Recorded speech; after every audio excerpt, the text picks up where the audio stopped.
Hello बच्चों, welcome to safe. जैसा कि हम लोग पढ़ रहे थे हार्डी विनबर्ग लॉ, है ना, जिसका 5 ऐसे फैक्टर थे जो हार्डी विनबर्ग इक्वेशन को क्या कर रहे थे, इफेक्ट कर रहे थे।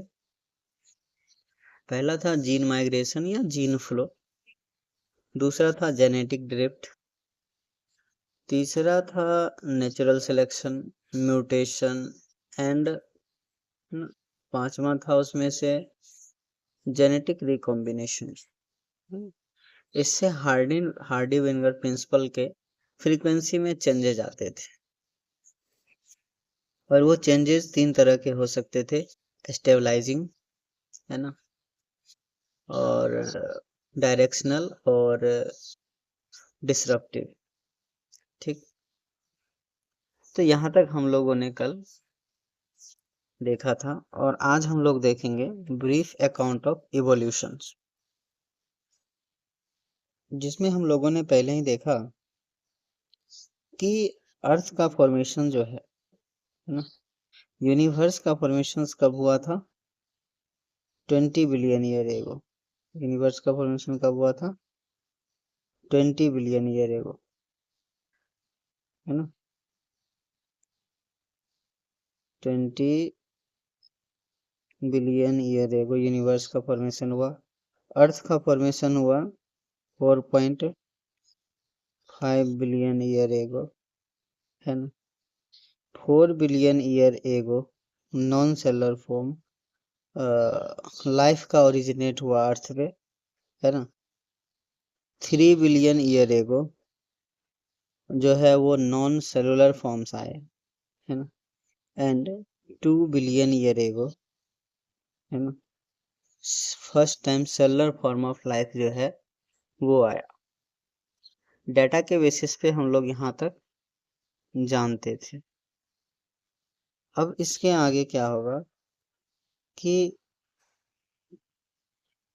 about 2000 million year ago the first cellular form of life appears on earth। कहने का अर्थ हुआ कि 2 बिलियन ईयर एगो, है ना, 2000 million year ago means 2 billion year ago first cellular forms of life appear on earth. ये बात हम लोग पहले से जानते थे। The mechanism of how non-cellular aggregate of giant macromolecules could evolve into cell with membranous envelope is not known। कैसे non cellular form जो थे वो आपस में एग्रीगेट हुए, है ना, और एक सेल के रूप में डेवलप हुए विथ मेम्ब्रेनस इन्वेलप, जो जिसके चारों साइड क्या थे?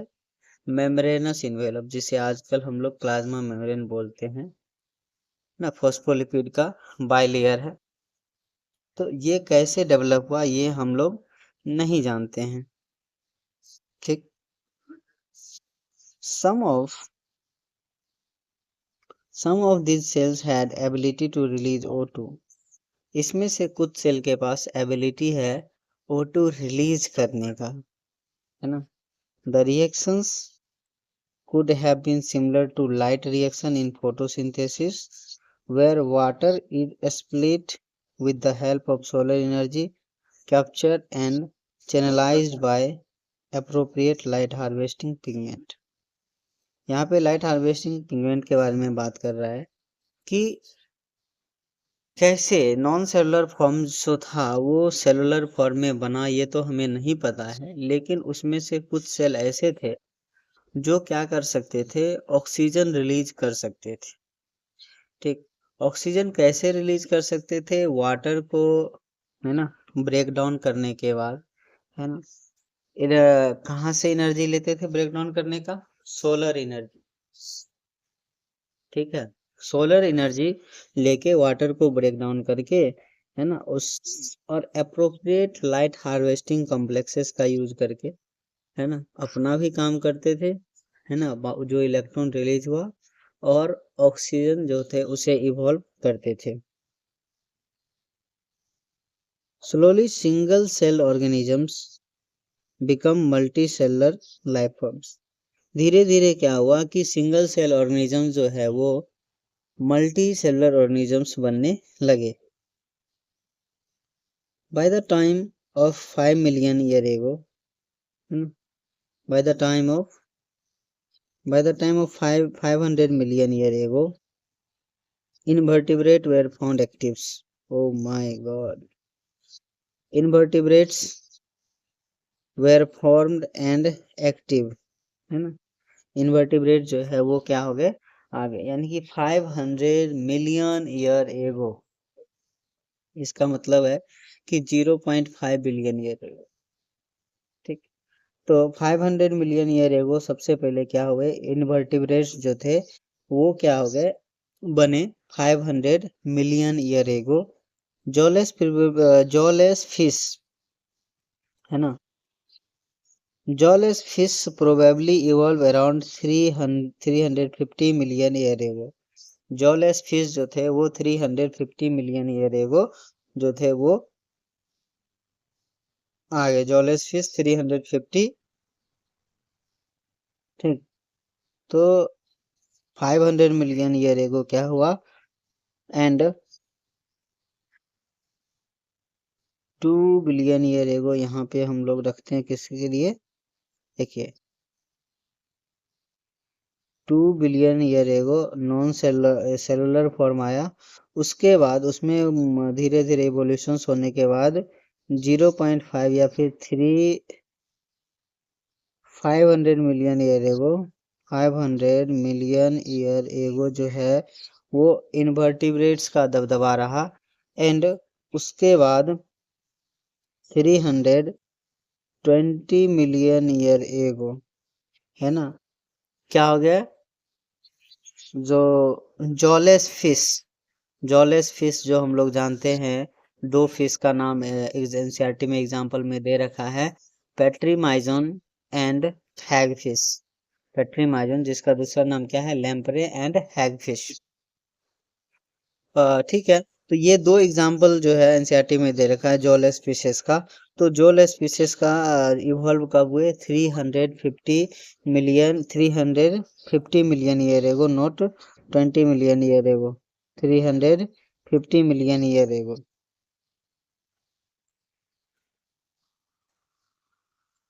सीवीड प्लांट, ओहो,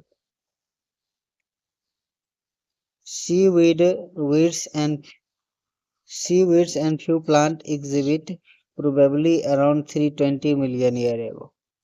जो सीवीड प्लांट है, ठीक है, वो एंड फ्यू सीवीड्स, है ना, unwanted plant, and few plants exhibited probably around 320 million year ago. और प्लांट कब आया, 320 मिलियन ईयर एगो जो थे वो क्या हुए, प्लांट आए, है ना, seaweed and the few plant exist किए 320। We are hold that first organisms that invade land were plant। We are told that the first organism that invade land plant। इससे पहले जो थे जितने भी ऑर्गेनिजम्स थे, सेलुलर, नॉन सेलुलर, है ना, इनवर्टिब्रेट्स, वर्टिब्रेट्स, इनवर्टिब्रेट्स, प्लांट्स, ये सभी के सभी कहाँ डेवलप हुए, वाटर के अंदर, है ना, ओशियंस के अंदर डेवलप हुए।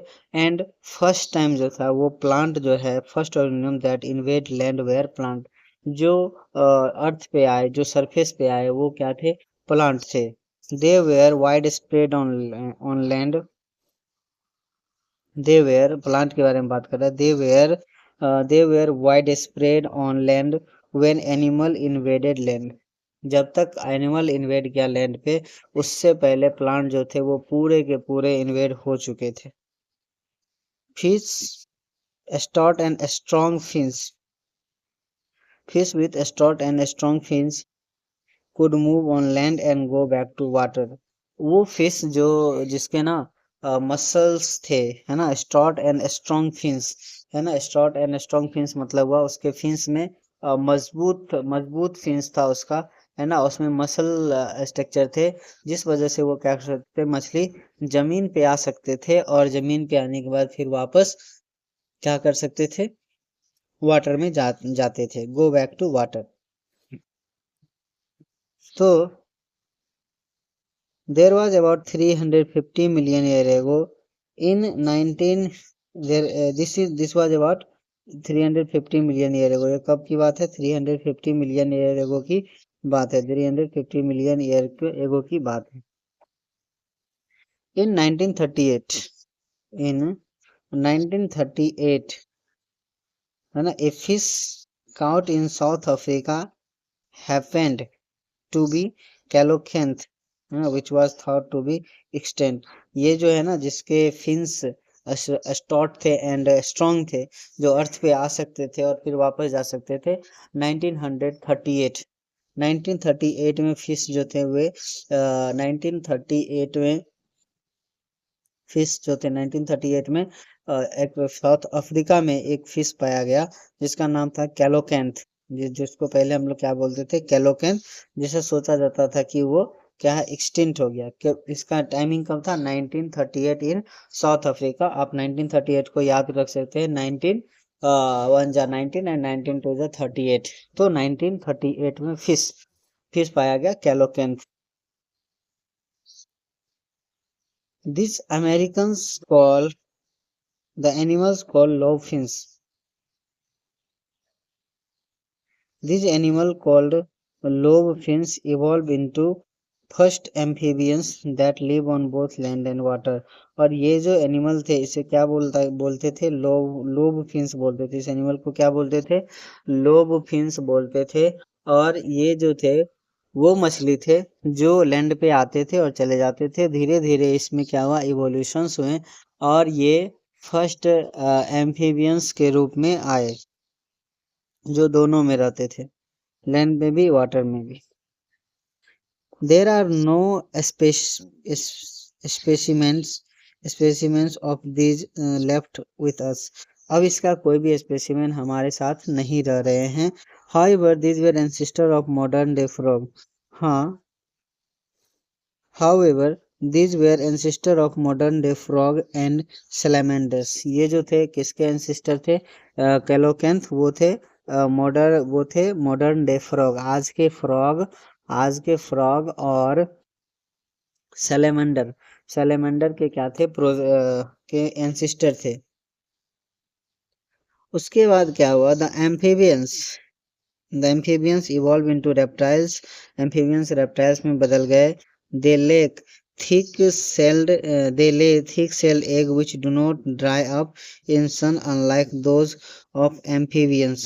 मतलब कि एम्फीबियंस को वाटर के अंदर में अपना एग करना पड़ता था, अपना एग को ले करना पड़ता था, जिससे क्या हो कि वो ड्राई ना हो और उसमें प्रोजेनी डेवलप हो, ऑफस्प्रिंग डेवलप हो, फर्टिलाइज उसके न्यू यंग वंस आए। लेकिन फिर एम्फीबियन से जब रेप्टाइल्स में इवोल्यूशन हुआ तो उसमें उन्होंने अपने एग में क्या करते थे? एग दे थिक सेल्ड एग, मतलब कि मोटा, उसका जो सेल था वो क्या था? मोटा था। Which do not dry up in sun, वो सूखता नहीं था, dry up in sun, the unlike those in amphibian, जो कि एम्फीबियंस में ये प्रॉब्लम थी। Again we do not see their modern day descendant. अभी हम लोग एम्फीबियंस के मॉडर्न डिसेंडेंट जो हैं, एम्फीबियंस रेप्टाइल्स के मॉडर्न डिसेंडेंट ही देख पाते हैं, एंसिस्टर नहीं देख पाते हैं। The turtle, tortoise and crocodile, है ना, जैसे टर्टल, टोर्टोइस एंड क्रोकोडाइल, ये सब क्या है? रेप्टाइल्स है। In next 200 millions year, in next 200 millions year or so, reptiles or different shape and size dominate on earth।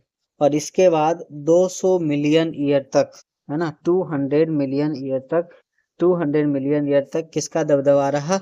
अब इससे 200 मिलियन तक रेप्टाइल्स का दबदबा रहा। ठीक है, बहुत बड़े बड़े रेप्टाइल्स हुए। जेंट फंस pteridophytes were present, but they fell to form coal deposited slowly। बहुत बड़े बड़े टेरिडोफाइट्स थे, जेंट फंस, है ना, बहुत बड़े बड़े टेरिडोफाइट जो थे वे वेर प्रेजेंट, इस बीच में प्रेजेंट थे, है ना, but they all fell to form coal, वे सभी दबे and deposit slowly, and coal जो बने एंड स्लोली डिपोजिट हो गए। Some of this land reptiles Some of these land reptiles went back to water and evolved into fish like reptiles, probably 200 million year ago, जैसे इक्थियोसोरस, है ना, जैसे इक्थियोसोरस क्या थे, रेप्टाइल्स थे, है ना, और उन्होंने बैक इवोल्यूशंस करके बैक इवोल्यूशंस करके 200 मिलियन ईयर एगो जो अर्थ पे थे वहां से वाटर में क्या कर गए, वापस चले गए और फिर से फिश बन गए। तो जो रेप्टाइल्स थे पहले जैसे इक्थियोसोरस, वो क्या कर गए, फिश बन गए जाके। The land reptiles were of course the dinosaurs, the biggest of them tyrannosaurus rex was about 20 feet in height and had huge fearsome dagger-like teeth, है ना। the land reptiles, of course the dinosaurs, जो dinosaurs थे वो land reptiles, है ना, इतने बड़े थे, बिगेस्ट ऑफ देम सबसे बड़े जो उसमें थे टेरेनोसोरस, टेरेनोसोरस रेक्स जो थे वो क्या थे, सबसे बड़े थे, है ना, डायनासोरस में टेरेनोसोरस रेक्स जो थे वो सबसे बड़े थे, और वो क्या था, 20 फीट का था, 20 फीट उसका हाइट था, and huge fearsome daggers like थे, एंड उसके दांत जो थे वो बड़े चाकू के जैसे थे, डैगर्स, है ना, बड़े चाकू के जैसे थे। 200 मिलियन तक तो रेप्टाइल्स का ही शासन रहा इस अर्थ पे, एंड उसके बाद about 65 million about 65 million year ago the dinosaurs suddenly disappears from the earth, and 65 million year ago पहले डायनासोरस जो थे, है ना, इतने बड़े बड़े ऑर्गेनिज्म थे, टेरेनोसोरस रेक्स जो थे 20 फीट का था, एंड इतने बड़े बड़े ऑर्गेनिज्म जो 65 मिलियन ईयर एगो अचानक से इस धरती से गायब हो गए। We do not know the true reason, हम लोग ट्रू रीजन नहीं जानते अभी तक इसका। सम से क्लाइमेटिक चेंजेस किल देम, कुछ उसमें से बोलते हैं कि क्लाइमेटिक चेंजेस जो थे उन्होंने उसे मार दिया। सम से most of them evolved into bird, उसमें से कुछ बोलते हैं कुछ जो थे वो बर्ड में इवॉल्व हो गए, उसमें से कुछ जो थे वो क्या हो गए, बर्ड में इवॉल्व हो गए, एंड क्लाइमेटिक चेंजेस थे जो उन्होंने उसे क्या किया, मारा। कुछ का मानना है कि क्लाइमेटिक चेंज हुए उसमें जिस वजह से वो क्या हुए, मारे गए। द ट्रूथ में लिव्स इन बिटवीन, सच्चाई जो है इन दोनों के बीच में हो सकते हैं कि कुछ जो है वो बर्ड में डेवलप हो गए और क्लाइमेटिक चेंजेस की वजह से मारे गए।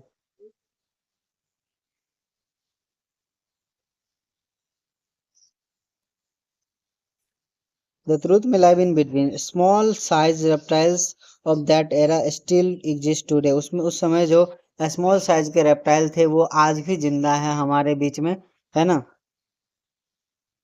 The first mammals were like स्क्रू, जो पहले मैमल्स आए वो कैसे थे, स्क्रू के जैसे थे, श्रियूज के जैसे थे। फर्स्ट मैमल जो थे कैसे थे, श्रियूज के जैसे थे। Their fossils are small size, उसके फॉसिल्स जो थे, फॉसिल्स जो है वो छोटे साइज के हैं।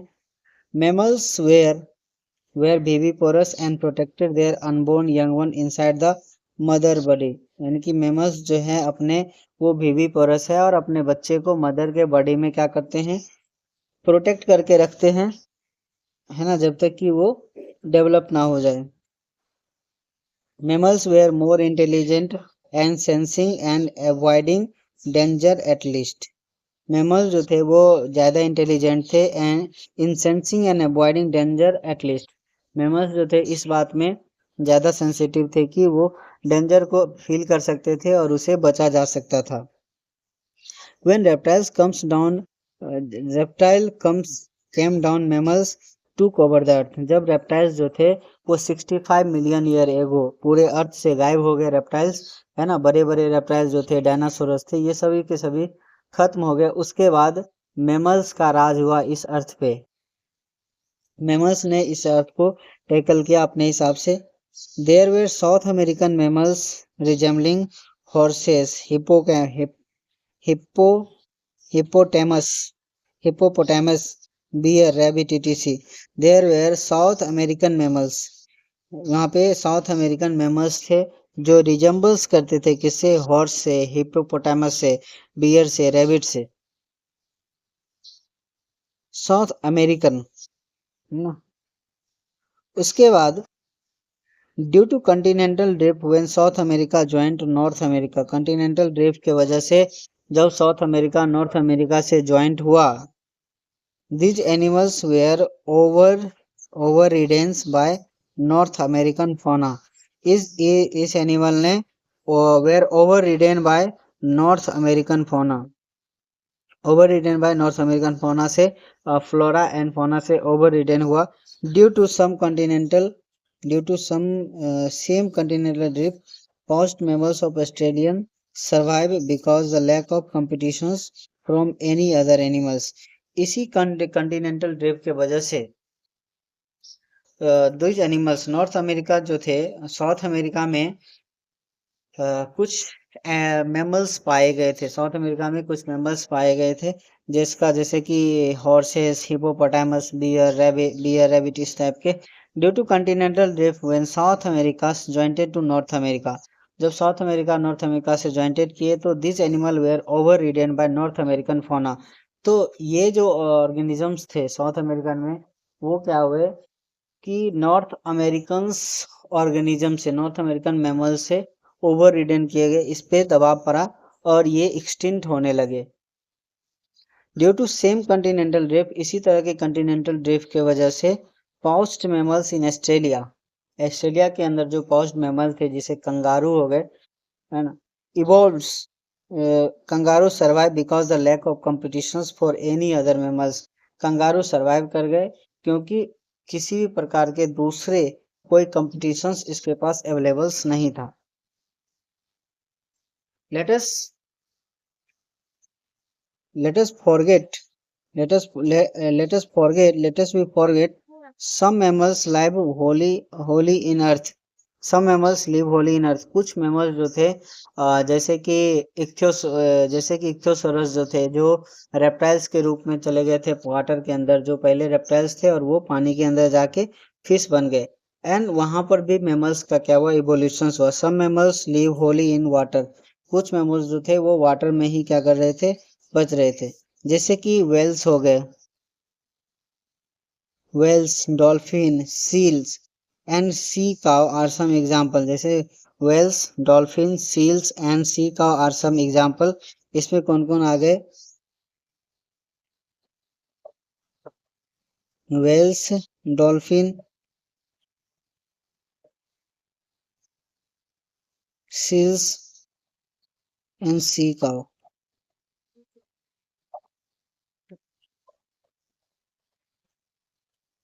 ये जो थे क्या थे, वाटर मैमल्स।